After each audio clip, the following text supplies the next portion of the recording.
Hindi ba malamig dun sa Kamundo? Ginilaw ka siguro doon dahil manipis ang suot mo. Hindi. Marami akong ibang damit sa kotse. Sige, ligo na ako. Wow, grabe ang lamig.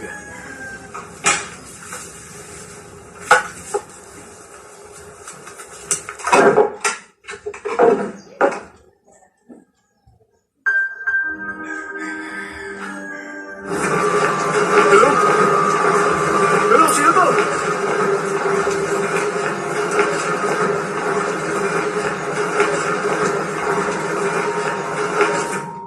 Isa to sa magkapares ng kaunti.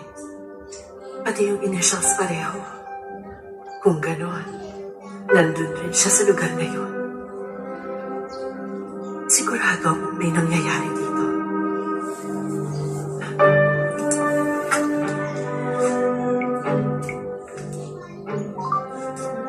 Ako ito. Pasensya na napatawag ako. Pakitingnan naman kung saan nagpunta si Miguel kagabi.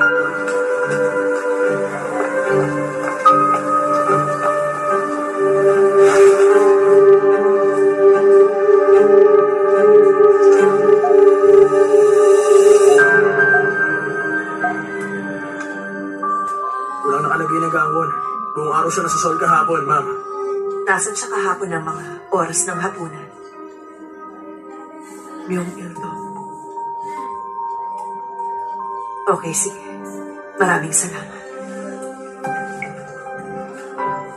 Nasa pinangyarihan siya ng aksidente.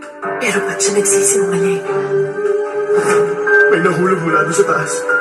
Dahil, tinibag ko yung dingding. Tuloy may nahulog. Sa pinlilibot. Oo, tama.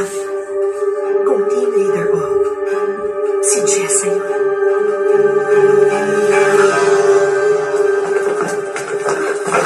Ikaw ba? Ha? Ikaw ba gumawa nito sa manugang ko? Ano nangyari, ha? Tinulak ko sa taas ng building? Parang isang tao wala na may sakit na lang doon sa inyo. Tinulak ko sa taas ng ginawa niyo!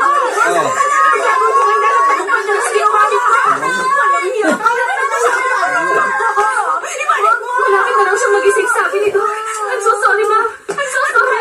Gawin mo yun, ha? Gawin mo yun sa kanya! Tama na yan! Tama na ba? Gawin ngayon, ha? Sabihin mo! Bakit mo ginawa niya? Hayop ka, wala kang gawa! Diretso mo sana sa impyerno! Anong ginagawa niyo, ha?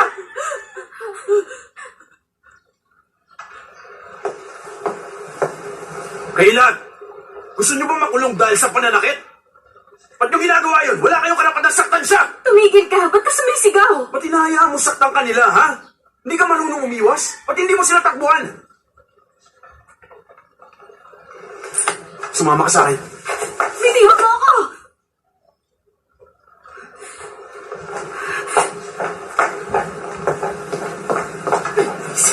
Nervous tuloy ako.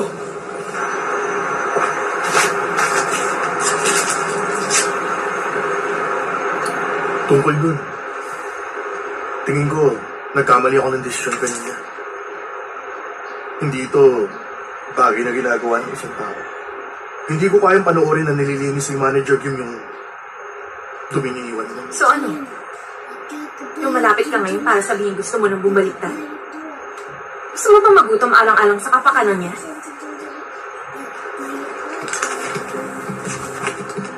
Yun yung ipon ng kumpanya. Malaking halaga yan at nagdagdag pa ako galing sa ipon ko. Marami ang nilagay ko dyan kaya kunin mo na at magtago pansamantala. Pero, hindi ba parang ang liit? Buhay ito ng isang tao. Ilang araw lang ba ako bubuhayin nito, ha? Okay, fine. Susubukan kong kumuha ng pera para sa accident compensation. Kaya siguruhin mong mananahimik ka. Ako lang ang tanging maaasahan mo rito maliwanag. Maghihintay ako. Chairman Miguel ka. Kailangan ko pa ng pera para patahimikin ng isang tao. Magpadala kayo ng 2 beses ang laki ng halagang ibinigay. Excuse me. Siguruhin mong ma-deposit yung pera ngayon. para wala tayong maging problema. Sabi ko, wala na akong mabibigay pa. Tuparin mo ang pangako mo at magpakalayo-layo.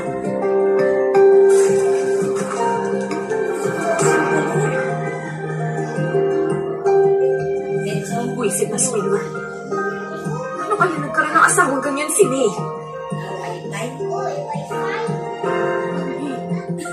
Mabuti na siguro ang ganito. Kalimutan mo na nakakasok ang mundong ito. At matulog na lang ang hindi.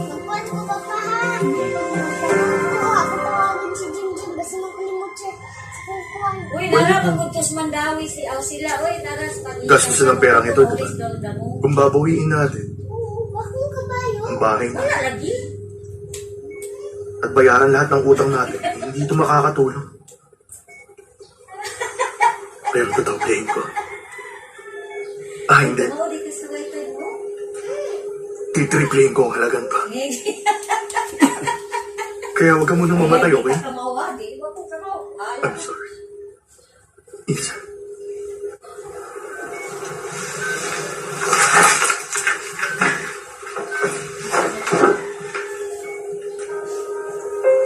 May, anong gagawin ko? Hindi ko alam kung ba't napapahamak ang mga tao sa paligid ko. Malas ba talaga ako? Kung malulungkot ang mga tao dahil sa akin.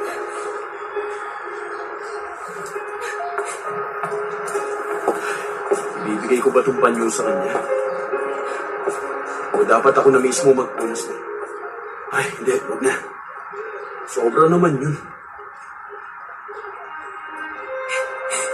Pero paano ko pa pahihintuin ang pagtulo ng luha niya?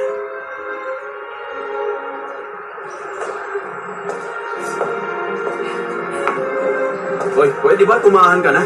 Nasa katinuan ka ba para umiyak? Para kang kamote yung diniligan ng luha.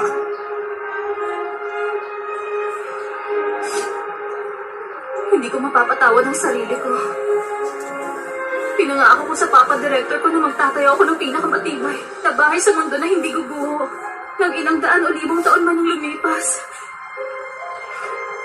Yung sinabi ko tungkol sa mga taong pinaka-importante at yung gagawa ko ng bahay para sa kanila. Lahat biglang naging kasinungalingan. Nung hindi pumayag si Tito sa ideya ko, dapat hindi ko na ito sinimulan pa. Eh, magbabago ba pag sinisi mo ang sarili mo? Talaga bang ganyan ka, ha? Ba't palagi mong gustong pasangin ang problema ng buong mundo? Gustuhin ko mang huwag mag-alala sa'yo, hindi ko kaya eh.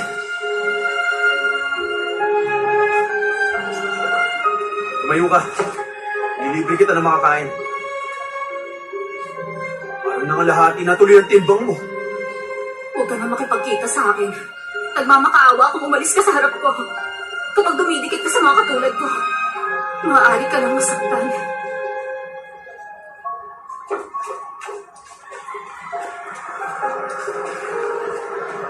Jeremy ka, nababaliw ka na talaga eh. Ano nakita mo sa nakakaawang babae? Papa?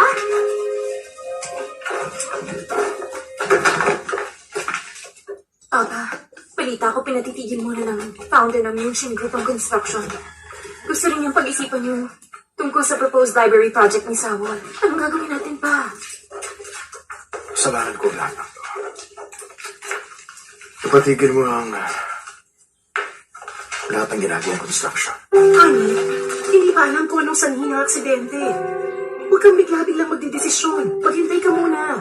Ang dignidad at konsensya ko na itinayo ko, ang kumpanyang ito ay gumuhuna. Sino man ang may kasalanan, nangyari yun sa site ko.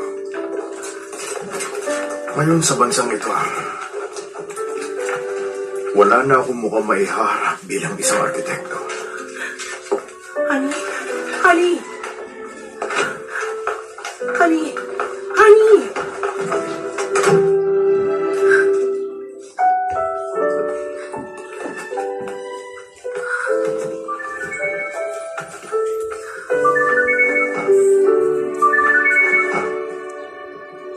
Balita ko, May, malaking aksidente. Kumusta ang kumpanya niyo?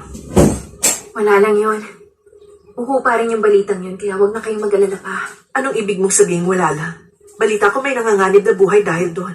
Isa pa balita ko, hindi pa rin gumigising yung biktima. Ang ibig kong sabihin, hindi malulutas ang problema ng pag-aalala. Nasabi ko lang yun dahil ayoko mag-alala yung mga walang kinalaman sa aksidente. I'm so sorry. Naroon ka ba sa lugar ng aksidente?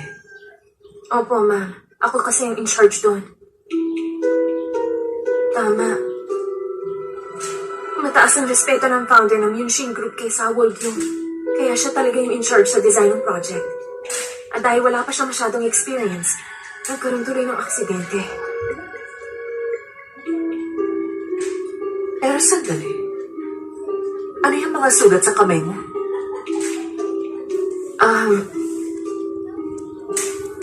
Kapag nagtatrabaho ka sa site, nangyayari ang mga bagay na to. Nakilala ko ang chairman dahil sa Young Architects Project at mukha siyang mabait na tao. Gusto ko rin makapangasawa ng respetadong tao, katulad ni Chairman Kang. Talaga? Salamat at ganun ang tingin mo sa kanya. Siguro nagkakaintindihan at kasundo ni Miguel Kang ang batang to. Malamang nahihirapan si Sawol ng kasama ang dalawang to. Akala ko dahil nakilala ang talento niya, makakalipad siya ng mataas at magtatagumpay. Pero may nangyari na namang ganito. Pero si Jessa laging nagpapakita ng lakas ng loob. Magkasalungat ang mga personalidad nila. Hindi nagpapatalo si Jessa, kaya ito namang si Sawol, palagi na lang nagpapaubaya at hindi maramon. Si Sawol. Wala ba siyang bahid ng pagiging gahama? Dahil sa siya lang ang nakaligtas sa nangyaring aksidente sa isang ampunan noon, naging introvert siya at walang kumpiyansa sa sarili. May habit siya na palagi nagsusorry. Kapag nakikita ko siyang gano'n, nasasaktan talaga ako. Cristel, nahirapan ka siguro all these years. Akala ko parehong mahinahon ang mga personalidad ng dalawang bata.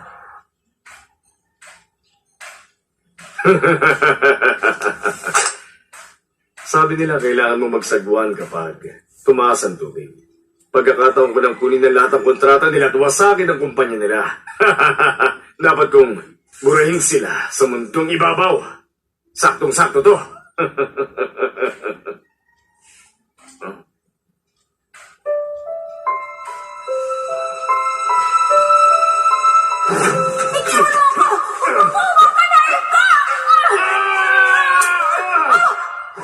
Hindi ko yan. Hindi. Imposible. Sekretary Joe! Sekretary Joe! Ano po yun, sir? Tanungin mo yung driver kung may cufflink na nalaglag sa kotse. Ikaw naman, pumunta ka sa construction site ng Chondi Palace. Kailangan mo makita ang cufflink na yon. Opo, Chairman. Siya nga pala, pinadala ko na yung accident compensation na inutos niya. Mahusay, Sekretary Joe. Mukhang galing din sa ampunan yung matapang na bubwit na yun eh.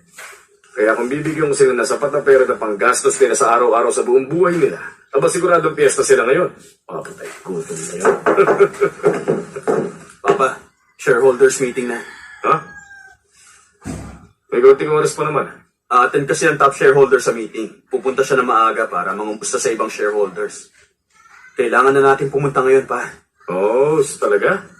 Makikilala na natin ang top shareholder natin ngayon. Siguruhin mo at ikaw na maalagaan niyo siya kahit mahiya pa yung iba. Dahil sa kanya, kaya napaka-successful natin.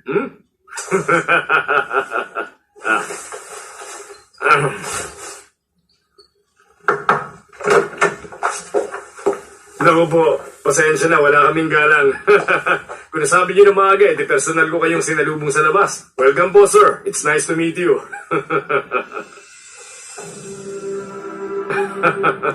Isang karangalan po na nagpakita kayo sa amin. It's nice to see you, sir. Ako si Miguel Kang, sir. Ako si Cesar Joe. Naisip ko na panahon na para makilala ka, kaya ako nandito. Mahusay kayo magturo, Mr. Joe. Masayang-masaya kami dahil makakasali kayo sa shareholders meeting. Teka, sir. Gusto ko ipakilala sa inyo ang anak ko. Bumati ka.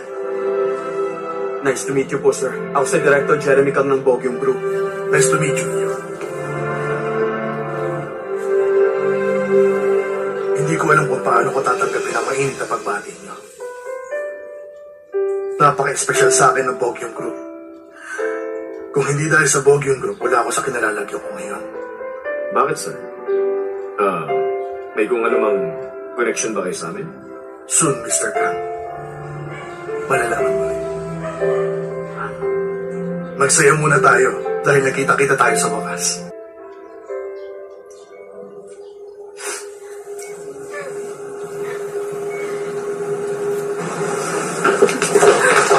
Sandali lang, Doc. Sinasabi niyo bang hindi niyo alam kung kailan siya magigising dahil sa head injury niya? Tama ba ako, Doc? Kailangan pa namin tingnan ang kondisyon niya, Ma'am. Eh, hanggang kailan niyo naman balak obserbahan ng manugang ko? Kasi, pakiramdam ko, binabaliwala niyo kami at hindi niyo ginagawa makakaya niyo dahil wala kaming pera. Ang sabihin niyo, hindi niyo kaya ligtas ang taong buhay pa ngayon dahil hindi niyo siya magising! Ginagawa namin ang lahat, Mrs. Maghintay muna tayo. Huwag mo ako talikuran habang nagsasalita pa ako. Pakiusap, makiligtas niyo ang mama namin. Hindi siya pwedeng mamatay. Si mama, kailangan niya mabuhay dahil nakakaawa siya. Dahil kay papa naghirap ang buong buhay niya. At dahil sa akin naghirap din siya. Wala ngayon, hindi na ako magagalit sa kanya. Kaya gisingin niyo siya, pakiusap. Please, may kailangan ba akong sabihin sa kanya? Nagmamakaawa po kami, please.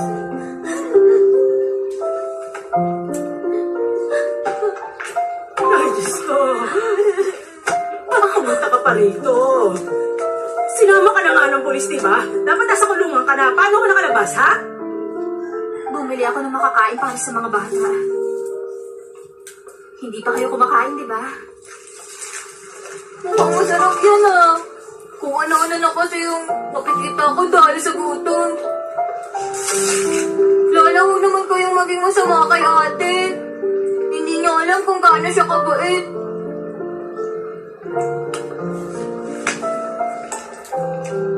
I'm so sorry, ma'am. Pero itong kimbap, hindi ko yun makakain. Nag-aagaw buhay ang mama namin doon sa loob ng ICU. Kaya kapag kumain kami ng kimbap kasama mo, baka sumama ang loob niya sa amin at tuluyan ng hindi magising.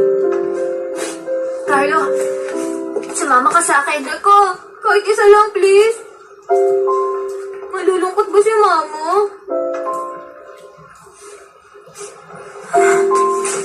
Mga bata,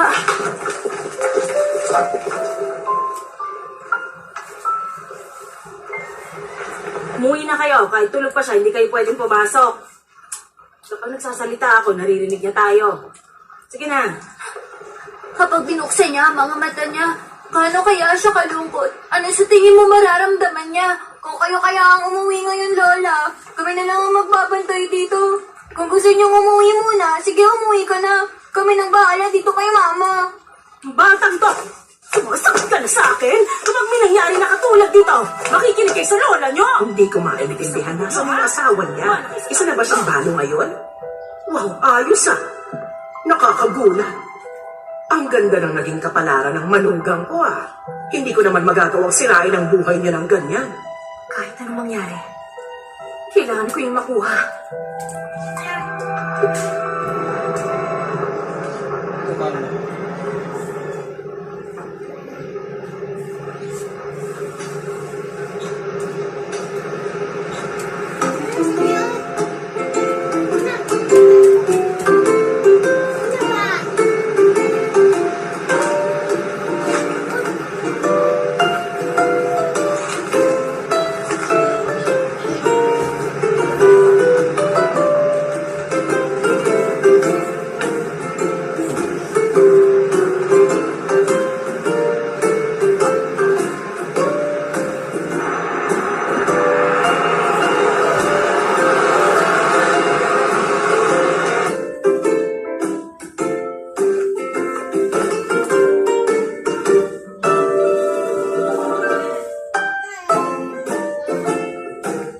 Excuse me, miss. Gumising ka na. Hoy, miss. Ito na ang last stop namin. Pwede ba huwag kang maingay? Baka magising siya eh. Kailan nakatulog na siya? Ano? Hindi to motel para magtagal kayo. May karapatan akong gisingin siya. Ano? Motel? Hindi kami mag-boyfriend-girlfriend, no? Hindi niyo siya kilala, Manong. At least lang. Huwag niyo na ulitin yan. Umikot kayo pag na magpapapasok. Bibigyan kita ng pera para sa rent. Public bus ito. Anong ibig mo sabihin, Red? Tumigil ka na at bumaba ka na ng bus? Hey! Manong, nasan ako? Nasa last stop na tayo. Ba't ba ang himbing ng tulog mo? Oh, naku, nasa last stop. I'm sorry, Manong. Ay, nakakainis ka.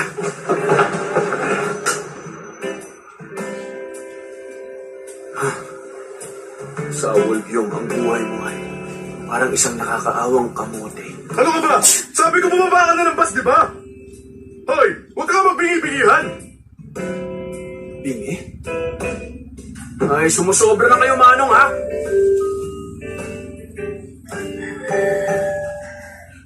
Oo na. Sabi ko nga, bababa na ako. Ba't ba kailangan yung mag-aalit?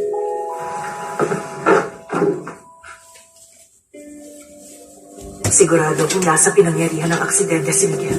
Pero bakit? Ba't tumayo pa siya sa Chongi Palace construction site? Para makipagkita kay Jessa? Kung may tinatrabaho ang dalawang yun. Hindi maaari. Anak siya ni Roman O. Hindi niya pwedeng gawin yun.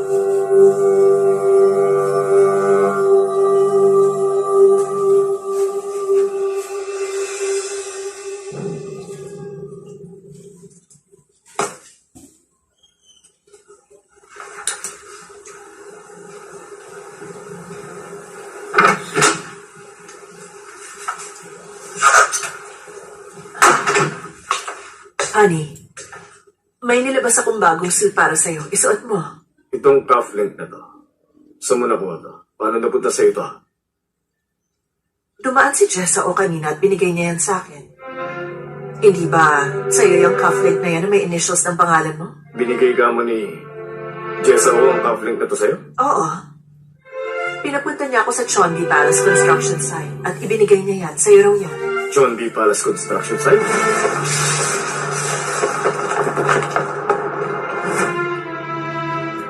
Pinapunta ka ni Jessa O sa construction site? Ba't ka pupunta ron dahil ang ba sinabi niya? Bakit hindi? Mukhang close naman si Jessa kay Jeremy. Nagbigay din siya sa akin ng mga regalo para sa Mother's Day. Pero, kilala mo ba kung sino siya talaga ng personal? Anong ibig mo sabihin dyan?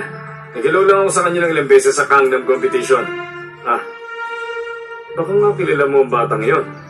Anak siya ni Roman at Cristelo. Siguro close kayo dahil anak ng kaibigan mo. Sinabi ko na hindi kami madalas magkita. Yang anak na yan ay matagal nag-aaral sa abroad. Eto. Isuot mo na to.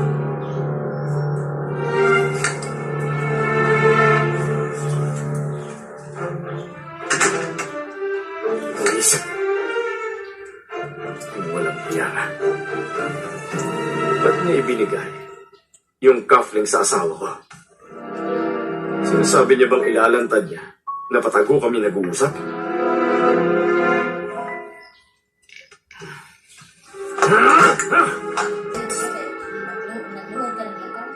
Si Saul nga pala. Kumakain ba siya ng mabuti? Sa pagkakakilala ko sa kanya, malamang hindi mabuti. Ni hindi siya umiinom ng juice na ginagawa ko para sa kanya. Kahit iniisip ko siya bilang empleyado ko, nagagalit ako sa kanya. Pero kapag bilang anak naman, nasasaktan ako. Hindi niyo kailangan masaktan pa. Siya yung pumunta sa site kahit pinagbawalan niyo. At dahil doon, inako niyo lahat ng kasalanan at sisi. Hindi rin kayo makakain itong mga araw. Paano kung bigla na lang kayo mag-collapse? Iniisip ko nang isara ang Chonbi Palace sa susunod na mga araw. Honey? Papa? Nung nakita kong gumuhang orphanage na itinayo ni Miguel ka, naisip ko na ang basis ng aking architecture ay safety, kaya itinayo ko ang lahat para doon. Pero sa huli, nangyari din yun sa akin. Tingin ko naging mayabang ako. Sino ba ako sa inaakala ko? Pagsawol!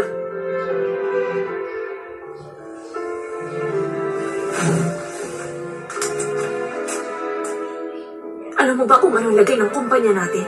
Ba't iniiwasan mo kami? Naghahanap ako ng mga bagay na pwede kong gawin. Yung nangyari, kasalanan ko ang lahat ng yun. Tama. Kasalanan mo.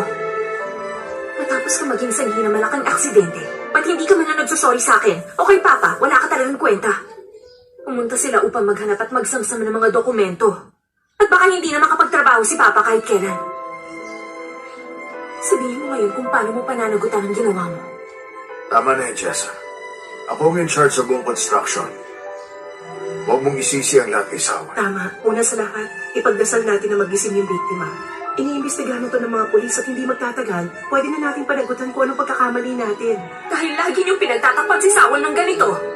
Lagi na lang mangyayari mga ganitong bagay. Kung kasalanan ko, tatanggapin ko ang parusa.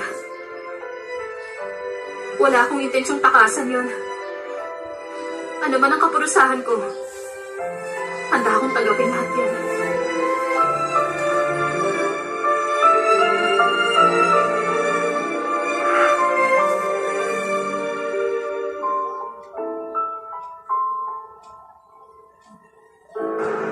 Cufflink ninyo? Teka, nahulog mo ba yan sa construction site? Buisit kang bata ka. Nakipagkita ka ba sa asawa ko o hindi? Sagutin mo ang tanong ko. Umamin ka na kasi sa akin. Oo, tama ka, pero hindi... Ba't nakipagkita ka sa asawa ko, ha? Pinlano mo lahat ng to para papuntahin mo ako sa construction site, di ba? May intensyon ka i-blackmail ako, hindi ba, Jessa? Disappointed naman ako sa'yo, Chairman. Para masigurong hindi ka masabit sa aksidente niyo, naghirap akong linisin ang lahat ng detalye. Kaya ba't mo ako pinabibintangan ngayon? Hindi ka pa pinupunta ng mga pulis para questionin, hindi ba? Dahil hinahadlangan ko ang lahat, naiintindihan mo ba? Kung talaga nag-aalala ka sa akin, ibigay mo muna yung recorder. Saka ako maniniwala sa sinasabi mo. Sorry, pero yun ang insurance ko, Chairman. Kung tutuparin mo ang pangako mo, pwede ako makipag-date kay Jeremy. Hindi ba kailangan talaga ng ganung kalagang insurance? Hindi ko gusto maging kasosyo mga katulad mo. Pinaplano mong kunin si Jeremy sa pamamagitan ng pangongolekta ng lahat ng kahinaan ko. Pero pasensya na, huwag ka nang umasa pa. Kahit na mawala pa sa akin ang lahat-lahat. Ayoko magkaroon ng ilo sa pamilya ni Director Hume. Isa lang ang ama ko. Yun ay walang iba kundi si Architect Roman O. Architect Roman o Director Hume, wala akong intensyon maging parte ng pamilya. Ang mga yon, hindi ko pinalaki at iningatan si Jeremy para lang ibigay sa taong katulad mo. Sinasabi mo ba na wala kang pakialam kung mailabas man ang confession ni Chief Kim sa mundo? Kung tinulak mo yung biktima ng Jumbit Orphanage na si Isa Lee para mahulog mula sa floor na yon, sigurado akong mas malaki sa inaakala mo mawawala sa'yo, Chairman. Okay lang ba sa'yo yun? Isipin mo kung anong gusto mong isipin. Walang dahilan para magalit ka sa akin dahil anak ko ng kaaway mo. Gusto ko lang naman mabuhay at mapabilang sa pamilya mo, Papa.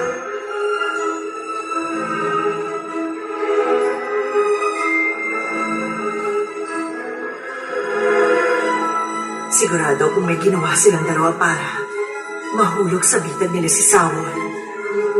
Pati anak ko naghihirap sa mga kamay ng Miguel Kang ngayon.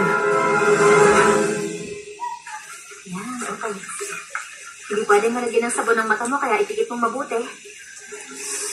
Okay, good job. Ayan, banaw na. Si Mama, gaano po kayo katagal siyang matutulog sa ganun, tita? Tingin ko sobrang haba na ng tulog niya. Dahil successful ang operasyon, mula ngayon ililipat na siya sa regular room. Kaya sandali na lang at gigising na siya. Hindi na niya kailangan ng oxygen mask, kaya gumagaling na siya. Hindi naman doktor si tita, kaya bakit mo siya tinatanong? Dapat huwag tayong malungkot para pagising ni Mama, masaya siya. Huwag tayong mawawala ng pag-asa. Halika na kay Mama. Kadang kapag tema, hukas lagi. Ha? Hindi na sa boss. Dia sa boss. Dia sa kilid ba? Dugan pa niya gika o Mama! na hupas mo hindi na sa ganahan, di mo sa ganahan di pa. Ano to? Hupas. Para namang gubat ang loob ng kwarto. VIP room, ako naman to. Sabi nila, mahal daw dito. Dadala niya si... Bulaklak dito. Tawagin mo ang mga tao yan. Sabihin mo, hindi pambawi ang mga bulaklak. Nalulunod ka mo sa bulaklak ng pamilya, kaya huwag mo siya magpadala. Sige, naiintindihan ko po. May dala ka bang tanghalian? Oo, hupas tuod. Ayoko ng pagkain sa cafeteria dahil pihi ka ng panlasa ko. Siyempre, may dala ako. Ang ginisyan niya. May binili akong spicy meat stew at soy sauce beef. Ito, tignan mo. Kung ako lang, ayoko ng manghang na sabaw ng karne dahil mas gusto ko ang sabaw ng seafood gaya na sabaw ng halaan. Tandaan mo yan. Carla, kumain na rin kayo dito. Kumain na ako sa school kanina, kaya hindi ako gutom.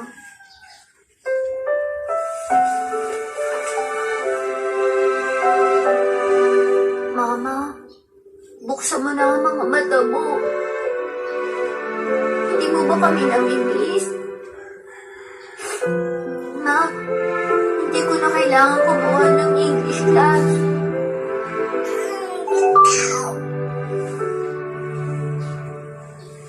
Nagustuhan mo ba yung kwarto? Dahil hindi pa nagigising ang pasyente, nagpadala ako ng mga bulaklak na nakakalinis ng hangin. Pag nagising na siya, magpapadala ako ng tropical fruits o medicinal plants. Smile ka na. Si Jeremy ang padala ng lahat ng to.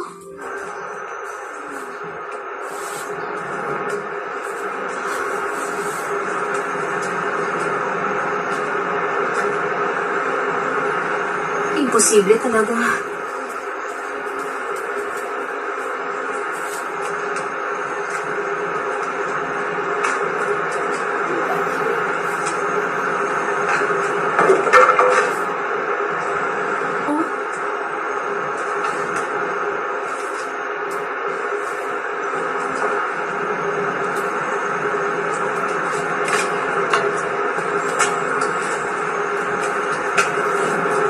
Jeremy Can! Oh, Saul Yu. Kanina ka pa rito? Anong ginagawa mo sa construction site ng iba? Anong ibig mo sabihin? Sinecheck ko lang naman kung may mali sa blueprint. Nakalculate ko na lahat at sinek ko na rin lahat ng safety issues. Wala akong nakikitang problema. Sa design na to, imposible may mahulog dun sa itaas. Makakapagtaka. Jeremy, pumunta ka rito para i-check lahat yun? Anong iniisip mo? Pupunta ako rito para manigarilyo o makakuha ng halik sa'yo, ha? Pumunta ako rito para tignan kung ano pang may tutulong ko sa'yo. Tingin ko, ayaw mo rin yung pinadala ko mga bulaklak. Alis na ako. Hoy, Jeremy Can!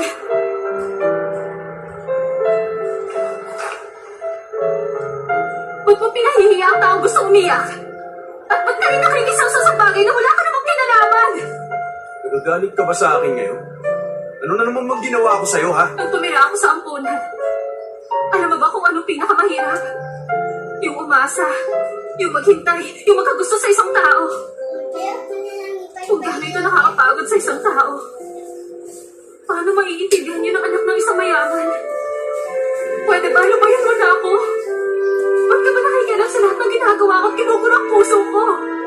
Mukha ba akong easy to get? Naiinis ako sa'yo kaya please lang huwag mo na akong guluhin! Ako naiinis dito, Sawon. Pag pinakitaan ka na mabuti, alamin mo kung paano tanggapin yun. Nababaliw na ako dahil hindi ko alam kung paano kita tutulungan kahit na buong araw pa ako nag-iisip. Kahit pumatay pa ako sa pag-alala at mabaliw dahil sa'yo. O kung paano ka tutulungan. Wala na akong maisip.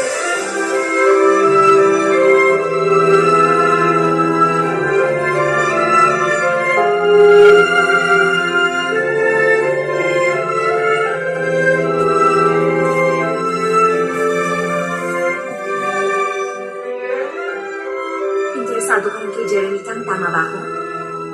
Sinabi ko na sa'yo na lumalabas na kaming dalawa pero palihim mo pa rin siyang inaakit.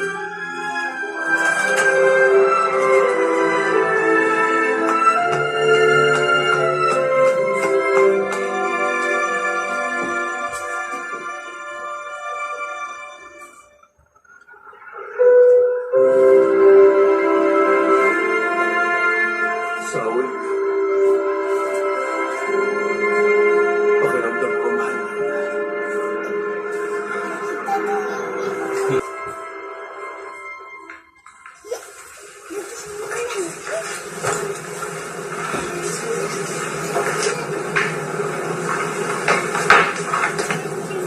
Carla, Carlo, sa bahay na kayo matulog.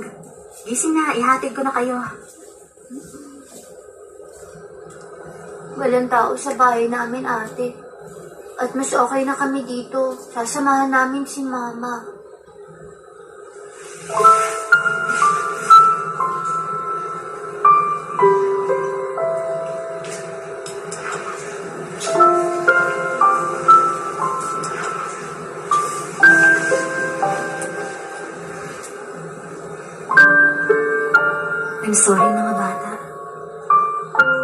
Pangako.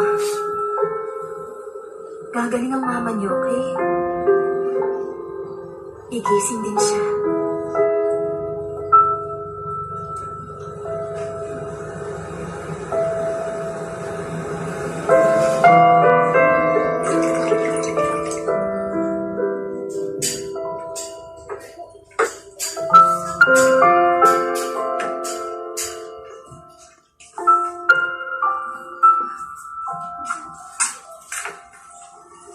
Alam mo na ba, ha?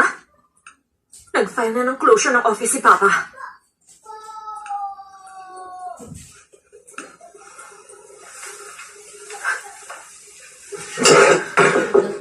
Paano ka pa nakakakain ngayon, ha?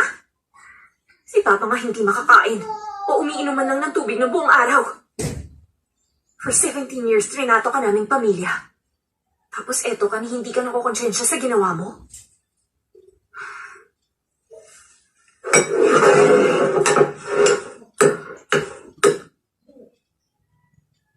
Kailangan kumain ng buhay. Para may lakas na labanan ng mga namumuna. Kailangan kong kumain para protektahan ang anumang natira sa akin. Trangkahin mo nga ako. Hindi mo naman kami itinuring na pamilya, hindi ba? It was just financial convenience. Para makapagsuot ka na maayos na damit at tumira sa magandang bahay. Katawan mo lang ba nakatira dito, ha? Naaawa ko kina mama at papa na taus-pusong nagbigay sa'yo ng lahat.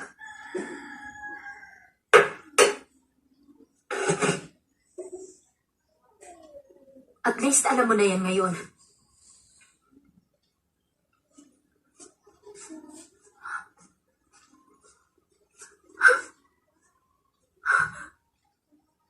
Walang hiya yun.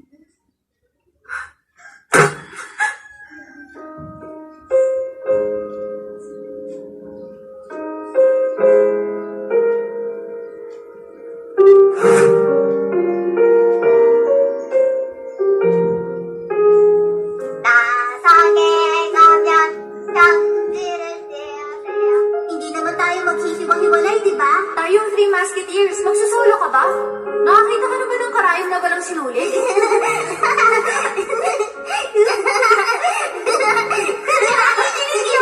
Kinikilig mo na!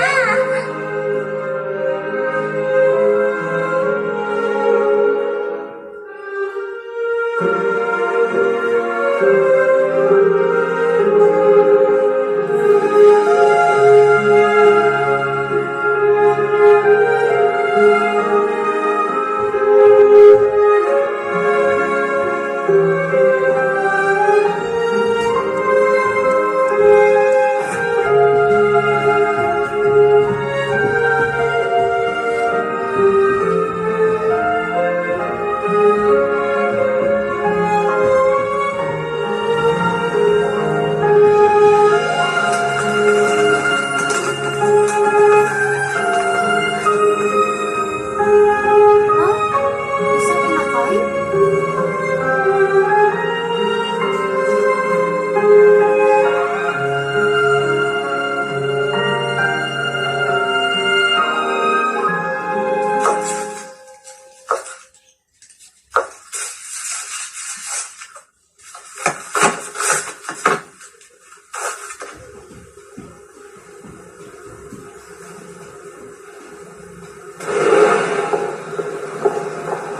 Sawal,